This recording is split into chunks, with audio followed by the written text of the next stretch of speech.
Ladies and gentlemen, please say a warm welcome for our panel today. I'll be leading off on Paul Herman on the board of the Robert E. Howard Foundation and Foundation Press. Microphone. We have a mic. No, does it work? Hello, can you hear me? Yeah. The panel today, there's me, of course, Paul Herman. I'm on the member of the board of the Foundation and the Foundation Press. With us today is also Frederick Malmberg, who you may have heard earlier speaking for us, Steve Saffel of Titan, Jay Zetterberg with Heroic Signatures, and Matt, who gets blamed for everything. I will now be officially blamed for everything. Yeah, hi. I'm the new editor over at Heroic Signatures. I'm working for these gentlemen right here, Fred and Jay, who have been keeping the ship going, and I'm a recent hire, and we'll see what happens. So that's what I got to say for now. There you go. So I'll go first because, what's going to follow a new Conan game? Oh, let's talk about books. That's a great choice. So the Foundation Press, as some of you who came by and checked out our location know, we had a couple new titles out. They'll hit Amazon on Tuesday. I think we have our process sorted. I think books are going to flow a little faster. I think this year, within the next 60 days, we'll have the Collected Letters Volume 3 in print. I think the 3-volume set of collected poetry should be out by the end of the year. Also, at least one other book, maybe the Adventures in Sci-Fi or Science Fantasy, will be out. Today we sold out of our last copy of first edition of Fist of Iron 1. We're down to our last 3 or 4 of Fist of Iron 2. And as we sell out, they then get rotated into the list to be turned into the next editions. For those who don't know, the first editions were done starting in about 2007 and were released over the course of a few years. Starting in 2011, 2012, 2013, somewhere in there, we finally started getting access to the massive TypeScript collection of Lynn Lord, which then made us go back and change some of our content because some stories all we had was a publication version. Now we have a TypeScript version. We'd rather take it back as original Howard as we can get it. So that's what these newer Ultimate editions are for, is they're the ones that have all been updated with the latest TypeScripts. Once these are done, they're going to be on Amazon forever. They're not going to change anymore unless somebody finds something under a rock or a box hidden away somewhere. Every source has been that can shake something out. We've been there. So it's progressing well. Are there any questions about the books before we get to the good stuff? Yeah, don't forget the Robert E. Howard photo book. Oh, and there's a Robert E. Howard photo book coming out. We haven't quite got the format worked out yet, but all the contents are done. The best version of every photo of Bob we can find, plus family, friends, locations, pictures Bob took, all kinds of stuff. It's going to be a fat book. We don't know price yet. We don't know exactly how we're going to do it, but I hope we'll have that one out by the end of the year as well. So, any questions? That's because I do a great job explaining. Okay.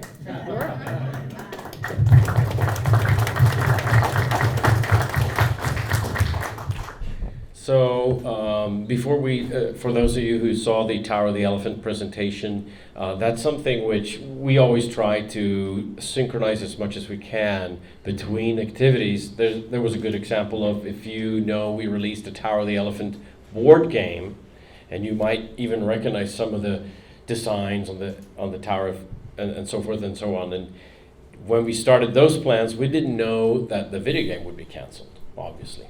And hopefully it will come back at some point, which Joel talked about. But so there always happens a lot of things behind the scenes that we cannot talk about, or we will not be allowed to talk about. We try to tell and be as transparent as we can. So going into the entertainment side, and before I can have my colleagues talk about the products and books and comics, if you may remember, you read, this is 10 years ago, we actually were going to do with Universal Pictures the King Conan movie with Arnold, and we had the rights to David Gemmel's Legend, and we were going to retrofit the Legend book into a vehicle for Arnold to do a post-King Conan story, where actually a city calls for him to come back and rescue them, basically, from imminent death. Worked well, and we had a process which is usual in Hollywood. It takes a year and a half to do the deal, then it takes a year to find the showrunner or the writer, and then it takes another year to find the director. And unfortunately, by the time we were given the script, or the screenplay, first draft, the head of the studio called and said, "Fred, I'm so sorry, I've got good news and bad news. The good news is we got the script this morning. The bad news is this is my last week. I'm setting up my own production company next week."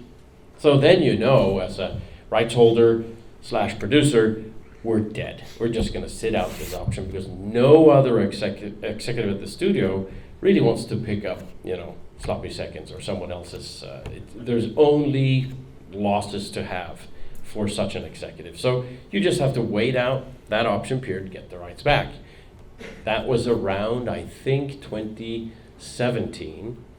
And then we, for those of you who were here for Paul Herman and his movie,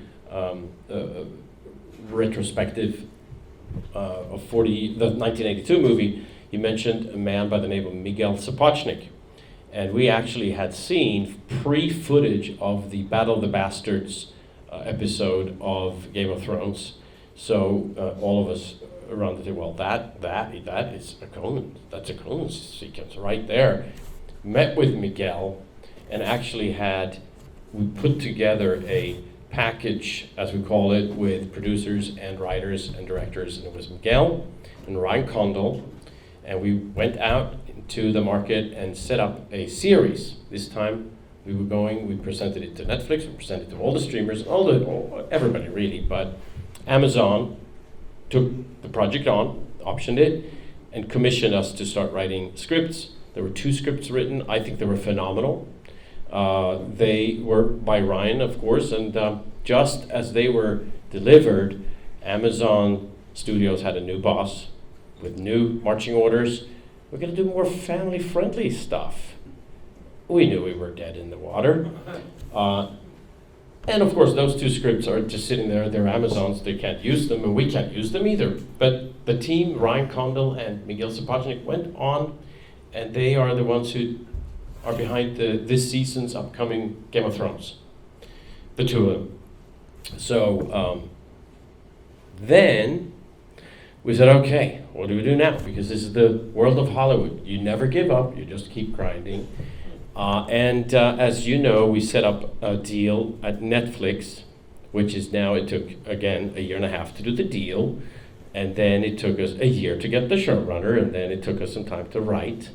And I can't really say that much about, as you know, the details, but we do have, I think, which Paul Herman also rightly said, there are few filmmakers that have a clear vision and are powerful enough to shepherd a project with that vision, because there's so many thoughts and ideas that come up in these huge projects that it's easy to sort of lose focus and you get an uncoordinated effort.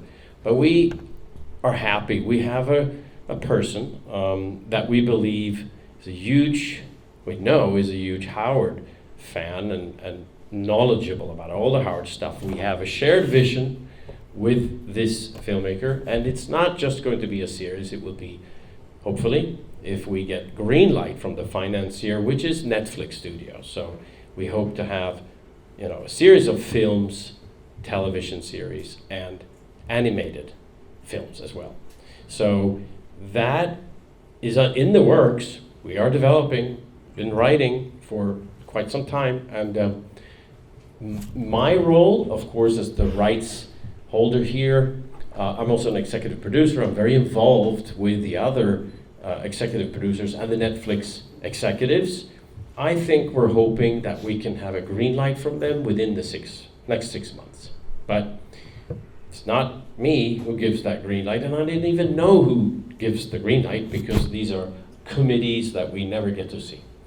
But that's where we are today. So any questions? Back there. Sorry, a little bit off topic. This is the Robert Howard conference, but you mentioned David Campbell's legend. Can you speak any more to that? Or is it just not far along enough? We don't control the rights. That was Universal that controlled the right. They had bought those rights from the estate to be able to retrofit that into a Conan story. And then I guess the second question is, the Conan series and films that will be on Netflix, will it be unfiltered Conan, Robert Howard's, masculinity type stuff? I know that's probably been an issue in other places. You're talking about, Universal wanting to do family stuff or Amazon. Is this something where you're going to be allowed to be, produce Robert's vision without it being toned down? That is the whole idea. Nobody would like to have a Conan show which is toned down. And I think that was part of the changed mandate over at Amazon. They didn't want to have something if they couldn't make it, and they knew that they couldn't make it. And I think there is a fear that action movies or series or male-oriented series or movies are not going to get made, but that's not really true. What Hollywood is working very hard on, or right now with, is how do you remove toxicity that is alienating people, right? I think that's probably a good intention. The problem is everybody gets sometimes overly neurotic and scrub everything, so you kind of lose. Well, when I read Howard's material, I don't read Conan as a toxic, masculine guy. I read him on the contrary, actually. There. About a month ago or so, I got Amanda Milius to kind of say that she was interested in maybe finishing John Milius's work. What do you think about that? Well, Warner Brothers paid for the Milius King Conan script, and it's been sitting there for many years, since 2004 or 5, and they have a lot of money into that project. So it's that script, I don't think that can ever get made, because it's so much money, and Warners don't have the rights, and why would they let anybody else do it if they get successful? So if I didn't know that Amanda Milius was even writing. John Milius' writing is amazing, fantastic, one of the most powerful writers in Hollywood. Well, I haven't seen any recent material, but who exactly? I got a confirmation that she would be willing and wanting to finish his work, and that's all. All I can say is that there are many very powerful writers and showrunners and directors who all love and revere Howard's work and would love to write. You talked about working on a Solomon Kane series of movies. Is anything going on that? Right now, we're totally focused on Conan, because we know that's the jewel in the crown. We have to nail that one. If that is successful, the sky's the limit. From what you've seen of the ongoing scripts, are those going to be serialized or episodic? So just one-off adventures versus an interconnected season story? I think that now you really want to make it longer running and with the right continuity. So I think more serialized and more, the interstitials would be then more feature film oriented. It's more of a general advice thing from from a cabinet perspective. What I would consider the absolutely unprecedented announcement that the Tolkien estate has licensed portions of Legendary to Hasbro for Magic the Gathering. Has there been any interest from the cabinet to approach Wizards of the Coast for something similar, since they're trying to push that universe beyond? We've had talks with them several years actually. We've been talking on and off. So whenever that happens, it's always when the stars align. But we know them well; they know us well. So that is a possibility. Okay, so then I think we're ready to move on to Steve from Titan Books, and there you go. One thing I'll say is that making books is a little bit easier than making film and television. However, I will say that it's not necessarily easy, because one of the things we want to do is we want to be true to what you folks want in this room. We want to be true to Conan. We want to use the Howard as the foundation for everything we do in any new fiction. And that's very important to us, and thank goodness we've got Matt, we've got Jay, we've got Fred working with us to see to it that what we do is genuine Howard Conan. Now, the first thing we wanted to do was get some fairly notable, unusual, some authors you might not expect. And that has proved to be a little bit more difficult because most of the people we'd really like to get are so involved in their own thing. We've reached out to Brandon Sanderson. We've reached out to Stephen King. We've reached out to, I've got a really nice set of emails back from Joe Abercrombie. We do have something coming from Stephen Graham Jones. So we have some very interesting folks, award winners, bestsellers. We've reached out to George R.R. Martin. I've known George for years. The only problem there is that I've known George for years. And so I do kind of want everybody in the room to be alive when it comes out. That would be my greatest concern.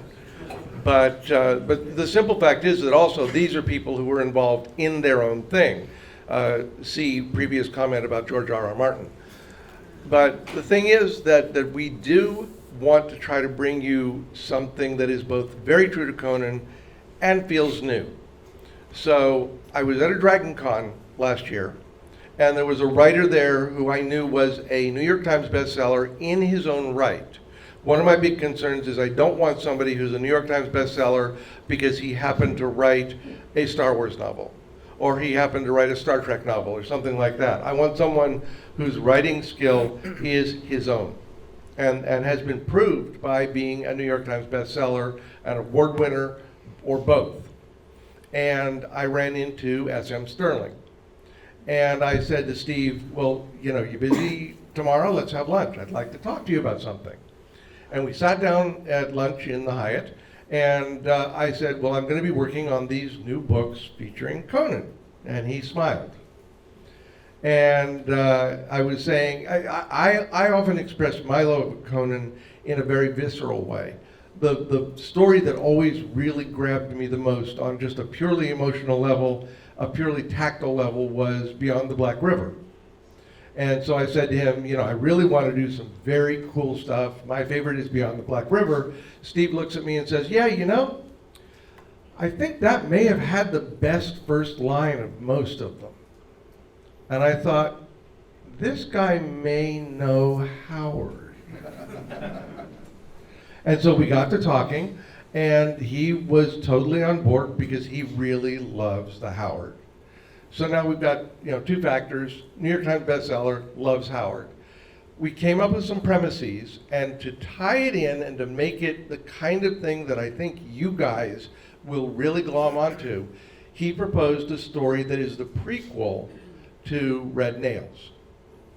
And the cool thing about that is you start Red Nails with Conan pursuing Valeria because she's being pursued and somebody wants to kill her, and he's making all these allusions to the stuff that she went through and all the stuff that he went through to catch up to her, and to catch up to her before she was dead. And basically that's what Steve has done. Now the beauty of it is it's not only a really excellent prequel to Red Nails, but Steve is really good with detail. He does these alternate history fantasies where the island of Nantucket is thrust centuries back in time, and you've got all these really vivid characters having to deal with all this really intense detail. And he studied what would be Conan's Stygia, and in a way that you're going to be in Stygia. You're going to feel it, you're going to smell it, you're going to see it. You're going to have the stones of the villages of Sukhmet. You're going to have the herds of animals on the plains that are in essence the African plains. And so he's going to put the kind of detail into it that a lot of times Howard didn't have the opportunity to because his stories were short.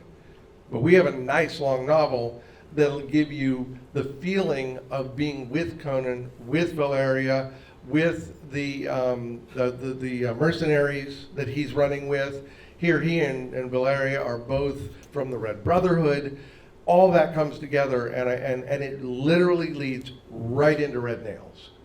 So I think you're going to really enjoy it. It's really, in so many ways, it's a book written for Steve, which means it's a book written for you. Now, I'm going to say one thing. You guys, I'm counting on you.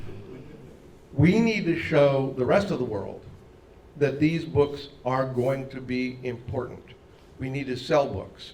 You guys need to be our army. You need to go out there, you need to get the books, you need to tell other people to get the books, because we've got very ambitious plans going forward. We've got a lot of really interesting ideas that are going to allow us to do new novels that feel new and yet are utterly true to Conan. But we're going to have the best opportunity to do that if you help us make sure everybody comes to the party. So I'm counting on you. Indy has a question. Yes, sir. Do you have a title and a release date? The release date is October, and the title is Conan, Blood of the Serpent. Yes? I've been a Sterling fan since the 80s. But he did get editing on that one Vane collection he owns tonight, which is where I found out he was a power.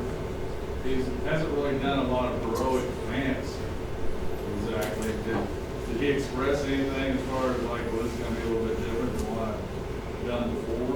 Normally it's some sort of hand-waving science or hard science. No, this is not science. This is sword and sorcery. This is fantasy. And really, a lot of it was basically knowing what he has been able to do and build vivid places, build vivid characters, but also literally sitting down and talking it through with him. I mean, this is a one-on-one process that allows us to make sure that this is something he really loves, but he also brings to it a real veracity. Because, I mean, these are ancient these are historical civilizations that Conan lives in. And so Steve, knowing historical civilizations, will make these things, will add layers of detail that are going to make you feel even more what it really would be like being in Conan's world. So that was the reason for doing it, was literally sitting down and having that one-on-one, which you don't always get. I mean, sometimes you get a writer who you just do know that they've nailed what they want to do, and you know, I enjoyed it. I enjoyed the hell out of it. Oh, it's going to be an illustrated book. We're going to have illustrations by Roberto de la Torre. We're going to have it's going to be a hardcover dust jacket. We're working really hard on the design. It's going to be a nice, elegant package for you, and it will include red nails. With new art? Yeah, 6 brand new illustrations by Rob de la Torre, who we might know from the comics. Awesome.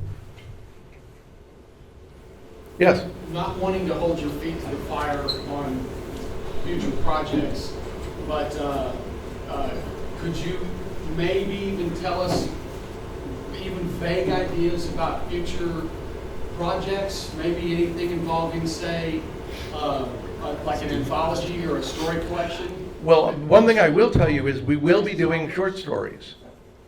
Short fiction, I mean, Howard's original fiction mostly runs between 5 and 20,000 words. And it's very important to me to be able to do short fiction, to be true to the nature of reading Howard. We're working on that now. We're doing it we're shooting for a serialized release. Because the other thing for me, recently I wanted to research and I wanted to read Kings of the Night because I love that story. And I just felt like I wanted to read it. So I picked up that issue of Weird Tales and sat down and read it. because that happened to be one of the few that I actually own. And there's actually nothing like holding those pulp pages, smelling those pulp pages. It's like perfume. And there's nothing, I actually stumbled, as I finished it, I hit the Clark Ashton Smith story, and I thought, you know, this is not bad too. And I couldn't stop, so I kept going. But to me, that experience of Howard is so important that I want to be able to do serialized electronic release fiction of new stories in Howard's worlds. Yes, sir. So, you name dropped Stephen Graham Jones, which was 2 thumbs up for me on that one. And I mean, I guess if you can't answer this, that's cool. But I mean, have you guys reached out to like someone like Laird Barron, who? I know Laird. I haven't reached out to Laird yet, but he's actually on my list. I've got a bunch of people I have talked to, Peter Brett, for example. I've got several people interested in doing some short fiction. I want to pull some writers who you would expect, and I want to pull some writers you wouldn't expect, because I want variety. I don't want it to all be the same thing. But Stephen was funny, because I got started working with him because he did a Predator short story for me. And then we got to talking about Conan. And this was kind of funny because I was saying to him, okay, I'd like to show these guys, you know, what story he'd like to write. And, you know, I'm hoping to have something finished by the end of the year. Could you send me some thumbnails, blah, blah, blah. Towards the end of the year, I'm back in touch with Stephen. And he's like, oh, I wrote it. Here it is. And I'm like, oh, well, that's nice. Stephen tends to write it because in a weird way, it's Howard. He has words in his head. They have to come out. He did it. So, I mean, that's the kind. Now, I don't always want to go that way because I would kind of like to know that we're not going to be like doing Conan the exotic dancer. Seems like perhaps a wrong move for the character. Matt the Exotic Dancer is a completely different thing. That's later on tonight. That's after some area readings. Those tickets are expensive and worth every penny. But no, Stephen was really, it was just so funny because it's like, oh, you have a story. Thank you. And of course, he's like such an award winner at the moment, too. So that's a really good name to have added to our list. Yes, sir. So Conan and the Living Plague was actually printed briefly, I believe, then vanished. Is there any chance that's going to come back in the mix? We're going to be looking at everything that exists, but we need to figure out how we want it to fit into our publishing schedule. The thing is that a lot of the world, particularly if you look at the publishing industry, they have sort of forgotten about Conan. I'm real happy to have had a hand in making sure the Del Rey books exist, because to me that was a mission. But in terms, there haven't been pastiches in a lot of years. There haven't been really successful pastiches in a lot of years. And the publishing industry is a really complicated one right now. Supply chain issues, just the entire social media landscape, it's just very complex. So for us to put anything into it, we have to make sure it fits into a logical set of releases, because the rest of the world needs to be told this is going to work. Did that make sense, I hope? Yeah. Okay. Thanks. Want to move on to Jay? Yes, sir. What about Scott Oden? We're talking to Scott Oden. We're talking to a lot of people. But yeah, I mean, like I said, we did start. I mean, I personally sent the letter off to Stephen King, for example, because if Stephen King calls me on Monday and says I'd like to do a follow-up to Pigeons from Hell, I'm going to be like, well, that would be fine. I won't even plan to edit you because, I mean, really. But yeah, okay. Now I'm gonna stop because I don't want to take up too much time. But I'm here the rest of the day, so you can find me anywhere here and corral me and we can talk. So I'll continue a little bit about the stuffs that you buy and put on your shelves and get dusty. So we can start with games. The Mythic Solomon Kane game is continuing. The Monolith Conan game is continuing. I don't know if there's any particulars that Matt wants to divulge? I don't know where to stand. I'll stand here. So yeah, Monolith. Anyone play that game in here? A couple of you. Okay. So yes, next year, 2023. Don't know yet. Maybe February. Maybe later. We are going to continue with that game.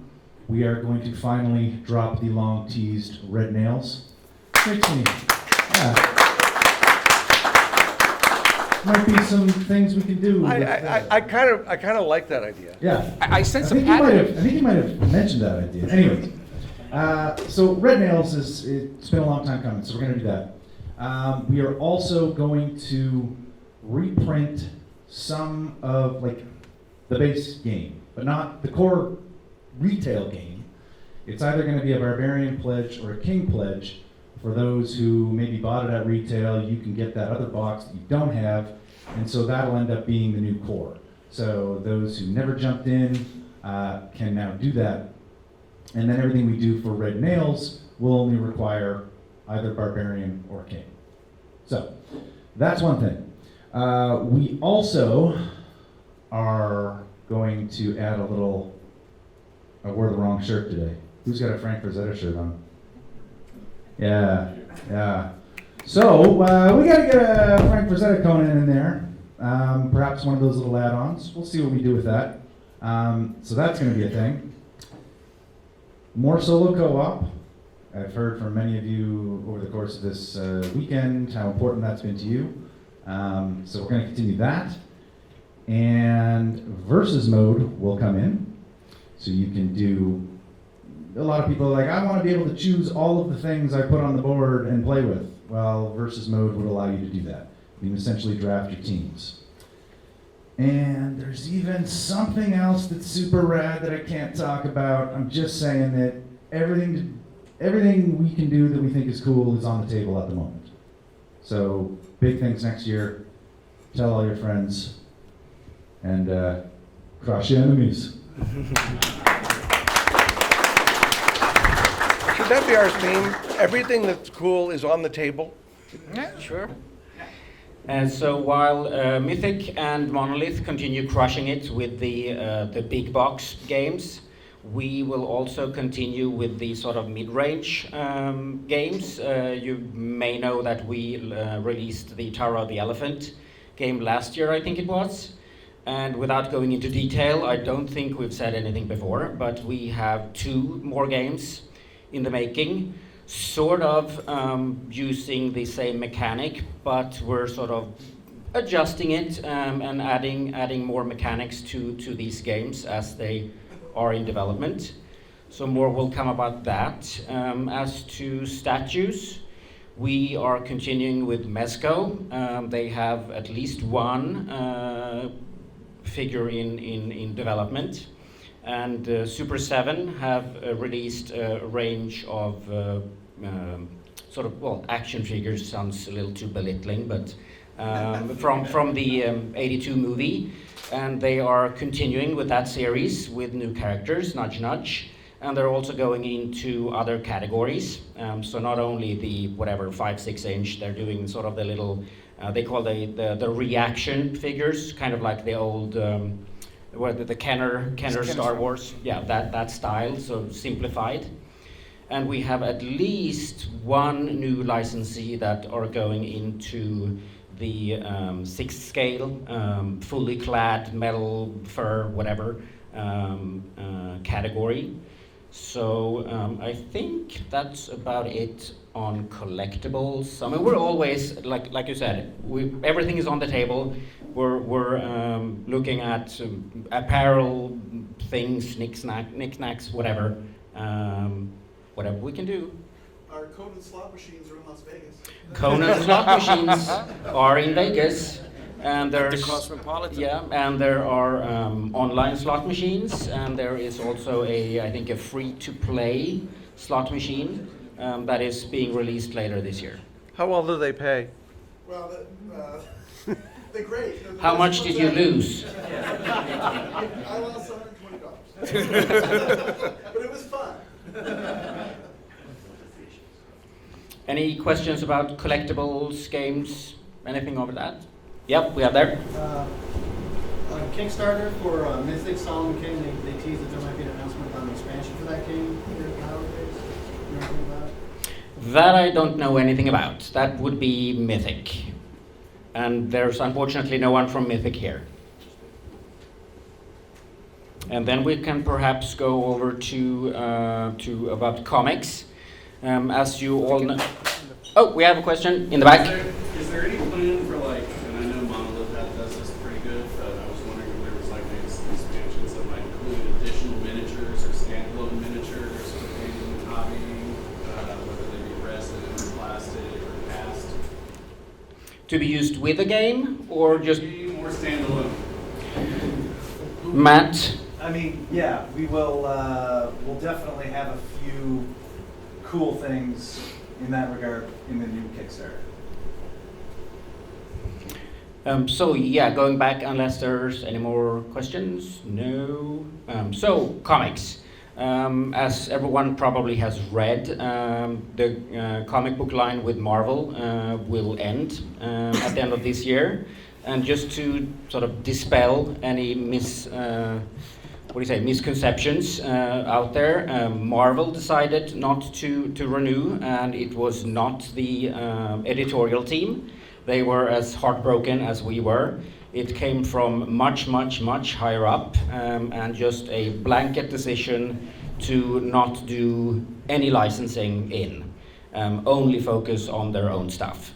So yeah, both sort of our great partners over at Marvel and ourselves were kind of taken aback and saddened by that decision, but it is what it is.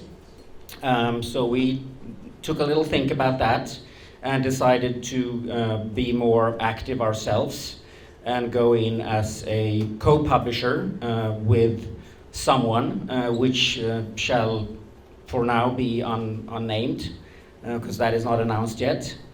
And yeah, should I kind of introduce my little sidekick here, Matt, who's our new the Tour de Force editor, and yeah, he will also be blamed for everything, of course.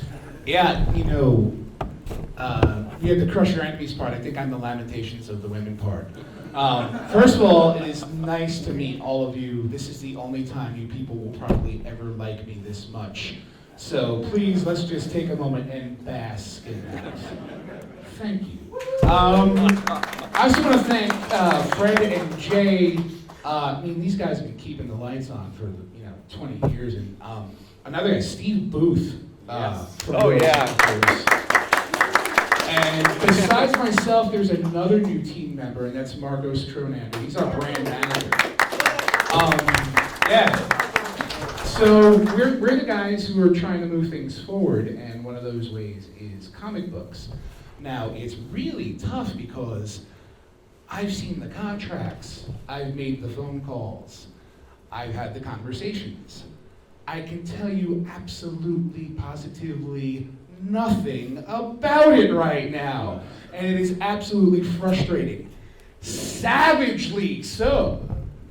The comics are making me feel so savage that I want to get my sword out and slay things in an adult manner that may or may not be black and white, but I don't know about these things.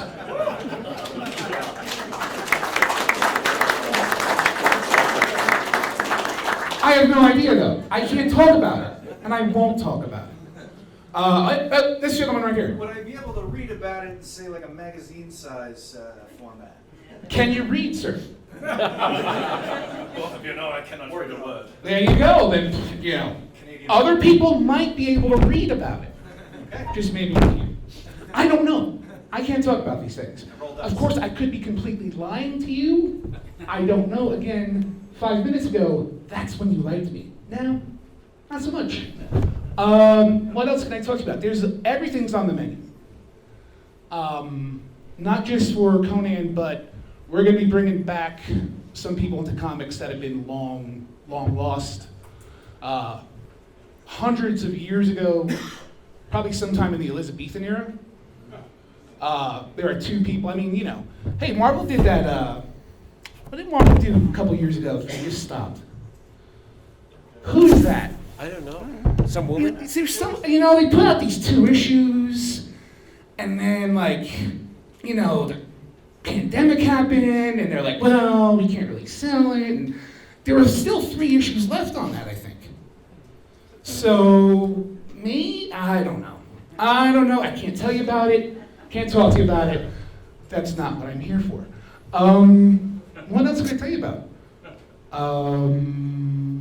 Boss, what am I missing? Am I not talking about anything in I particular? think you can mention that we are going to do a monthly Conan the Barbarian. I can actually say that? I think we can say that. Wait, Conan killing the Barbarian? As a comic book? Isn't that crazy? Not Conan O'Brien? No! Or Conan, that anime show that I just learned about when I got this job and I had no idea what the heck it was about. But there is going to be a monthly Conan the Barbarian. The creative team is almost in place. Let me just put things this way. Fred has an awesome Twitter account, and people like to scream at him on it, and they scream out names. We were already working with the top 2 names to get you the next Conan Barbarian before those top 2 names became the top 2 names.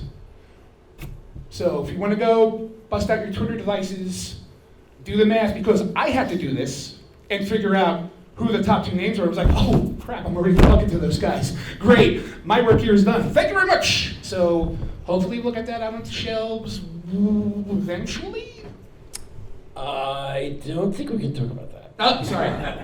No, but seriously, what I think we can talk about is that we have been talking with since what happened was it leaked out that Marvel was not going to carry on with Conan. We never published any news on that, but we knew internally last September, October, that this was going to happen. So we've been working, Jay, me, Steve, for about a year on, what are we going to do when that happens? And then it just became clear with the new corporate structure we're within, we said, well, then we should publish ourselves, because then it's not just going to be Conan. Then we can do Steve Costigan if we want to, or I want to do the spin-off Mike the Bulldog's one shot, or whatever.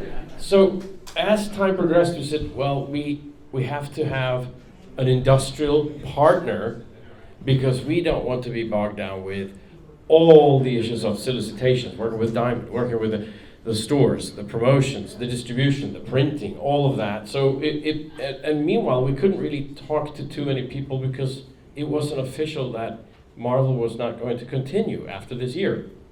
But then, and we did not plant this, there was somebody who sniffed out and put together, because there had been no new solicitations from Marvel, and somebody was digging down, and that resulted in a little bit of leaked information. Yeah, that actually happened, and my lawyer's here, and there's a camera on us. Look, that happened at the Lake Como Comic-Con. Somebody walked up to one of the artists who will not be named, but we all know he draws the best Conan covers, and he's exclusive at the Mouse. And he said, oh, yeah, I'd love to do more Conan, but Marvel's not doing it anymore. And that's how it happened, in Lake Como, Italy. Which we had to, then we had to, what do you do? This is could be a huge lemon, or we could turn it into lemonade. So we decided, well, let's throw it out there. Let's be transparent. Let's say, yes, it is true. And then, of course, the follow-up question was, well, are you going to make other comics? Yes, we will do that. Who's that publisher? We're going to do it ourselves. And then we had to come out, because, of course, that meant, my phone burned up, and I had 150 indie comics publishers call me and say, can we? And then we said, well, we actually have been working and talking to some select people. But again, this happened on a Sunday. We can't wrap up big contracts in 3 days. And it would be unfair to also mention all these great creatives that we have, because this is part of course, a promotional plan, and make sure that people will be excited when we can announce. And we shouldn't do that, because we're not the marketing people. We'll have to find that information out from the marketing people. Also, we can't announce it because creative people are crazy. I don't know if you guys know that, but yeah. And editors are crazy too. I'm one of them, but we don't know what's going to happen. We have really great plans. that we really do want to talk to you. Like it hurts. I It forgot. hurts. I was going to say we will be announcing this co-publisher the week of June 21st. Ah, okay. And then I think by the time we get to Comic-Con, Right. One thing that's going to be happening is we've got San Diego Comic-Con doing a Conan 90th panel this year. That's a slightly larger event than this one. But we're going to be this one's doing... much more important though. Yeah. Well, you guys are the core. But the fact is that we're gonna have that 90th, and that was one of the reasons for the positioning of the novel in October, was to celebrate Conan's 90th. Yeah. And just I'm working with Mr. Saffel here. I'm not just doing comics, but comics, of course, is going to be a main thrust of my job. But we're working on some really, hopefully, some cool stuff to come out. Not just with fiction, but other aspects of publishing and.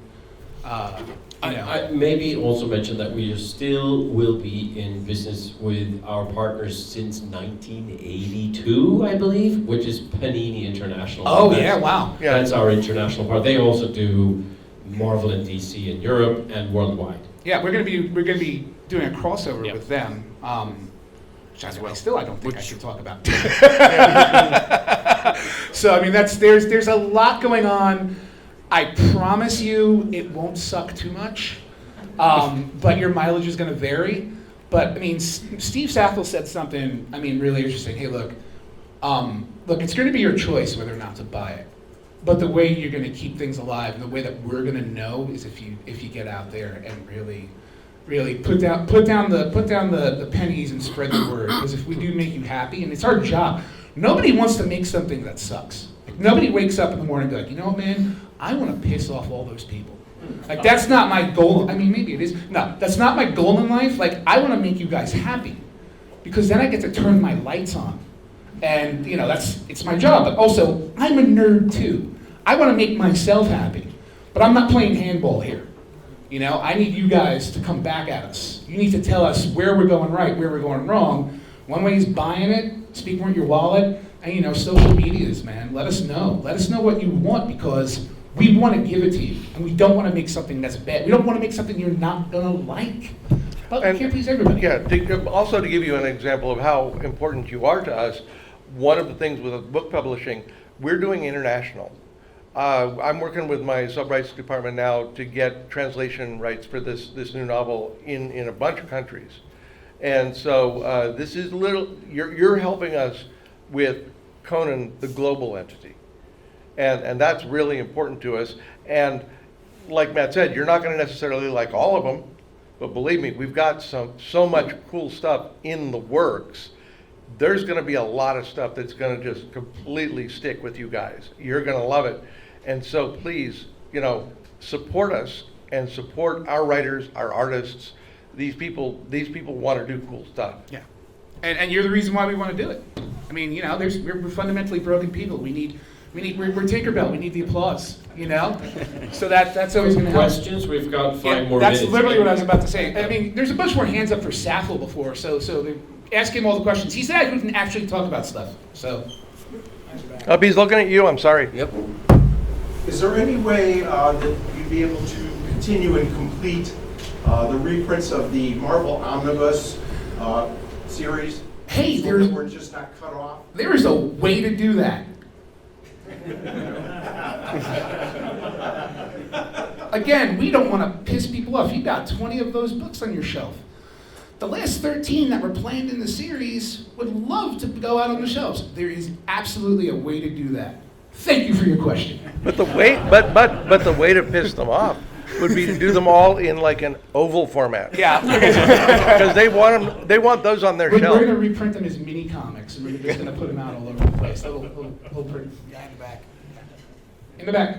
I really like the idea of doing all of Howard's stuff as comic books, but hasn't this been done before with Cross Plains Comics? Oh, no. So I'll let, you were there around that time, I believe. I've been there a long time. Yeah, Cross Plains Comics was fun, but it was very short-lived, just a few issues. They just did a few things. But it was fun to see them, and it was you get the impression they didn't have a big budget to work with. They did what they could. So it's always a fun when someone asks about, did Howard write something other than Conan? And you go, well, he wrote, 20 whatever Conan stories. He wrote 600 stories. The breadth and depth of things he wrote. If they decide they want to go play in the rest of the garden, it's a big garden. So. So is the difference between the idea now and what happened with cross-play?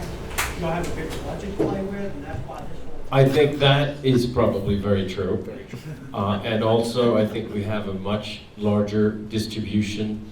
And I mean, there are few characters that have been basically in continuous publications for more than 50 years on a weekly or a monthly basis. And I think also there's a pretty big support in the retail community in the US because some sort of Conan the Barbarian, they're staples. So to launch a new comic book company would be very difficult. Even today, I think it's difficult. But remember that we're going to work with an established publisher and also, of course, with established characters and work out the plans around that. I think it's going to work. Actually, having worked in comics as well, one thing I can say, if you guys put Conan on your pull list at your comic book retailer, basically, the one thing that you got to keep in mind, we're not Marvel Cinematic Universe or anything like that. We're Howard. We're your stuff. And make sure that your comic book retailer knows you want that. So put it on your pull list, put it on your subscription list, because that's how these things stay going for 50 years. Anybody else? You want me to talk about game stuff or? No, absolutely. Yeah, come on, dude. Come on up.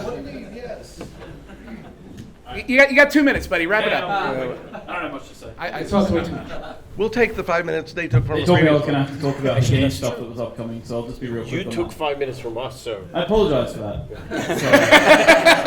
So, audience voted. Went with what they wanted. You can't really compete with a pretty Conan on the screen. To be honest. You're a pretty man, but you're not that pretty. What was I going to say? Okay, so yeah, we are looking into multiple avenues for other Howard characters. So one of the projects, I feel like I'm breaking hearts today.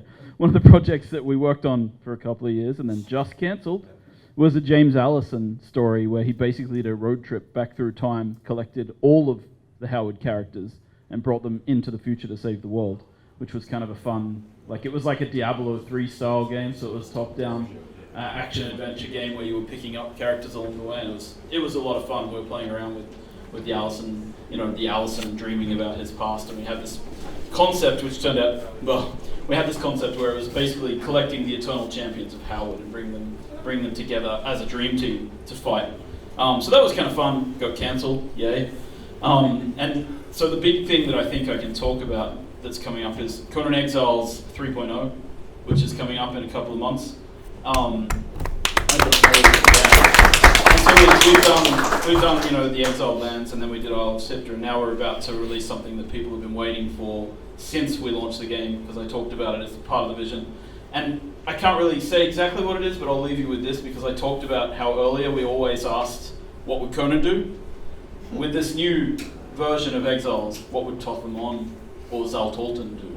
That's the next thing that's coming. So that's all I'll say. But yeah, thanks. It doesn't suck. Should we wrap up? Anybody have something additional to add? Well, one thing I really wanted to quick say, because something he said really struck me. A lot of people don't realize that Michael Moorcock's famous Eternal Champion was preceded by so many years by Robert E. Howard.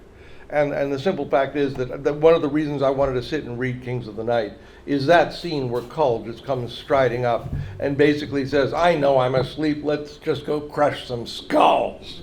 And I just, so that very idea, the whole idea of all of the universes that Howard created is such an incredible tapestry and was so mind-blowingly revolutionary that there are few writers that we could love as much as you guys love Howard. Yeah. Well put. Thank you. Well played, Steve Saffel. Wow, MVP.